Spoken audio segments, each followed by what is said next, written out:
iPhone 17 telefoniga qanday quvvatlagich tanlashni bilmayapsizmi? Sizning ham telefoningiz sekin quvvat olyaptimi, balki siz quvvatlagich tanlashda xato qilgandirsiz. Unda sizga beradigan ma'lumoti manfaatli bo'ladi va telefoningiz sizga uzoq xizmat qiladi deb o'ylayman. Batareyka sig'imi 3692 ming mAh, litium ionli Li-ion batareykalar tizimi mavjud. 30 vatt quvvatlagich talab qiladi. 30-35 vattdan kam bo'lgan quvvatlagich qulash tavsiya qilinmaydi. Bu telefon batareykasini tez ishdan chiqishiga, shishib ketishiga olib keladi. Simsiz quvvatlash tizimi mavjud, 25 vatt talab qiladi. Tezkor quvvatlash tizimi ham mavjud. 63% ga 30 daqiqada ko'taradi. Oddiy quvvatlash holatida 100% quvvat olish uchun 1 soat 25 daqiqa kerak bo'ladi. Internetdan foydalanganda 9 soat 21 daqiqa. Videolar tomosha qilishda 19 soat 24 daqiqa. O'yinlar o'ynaganda 6 soat 44 daqiqa. Kutish rejimida 109 soat. Umumiy avtonomiy holatida esa 25 soat 32 daqiqani tashkil qiladi.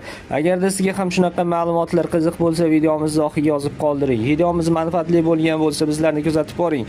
Hozircha xayr, salomat bo'ling.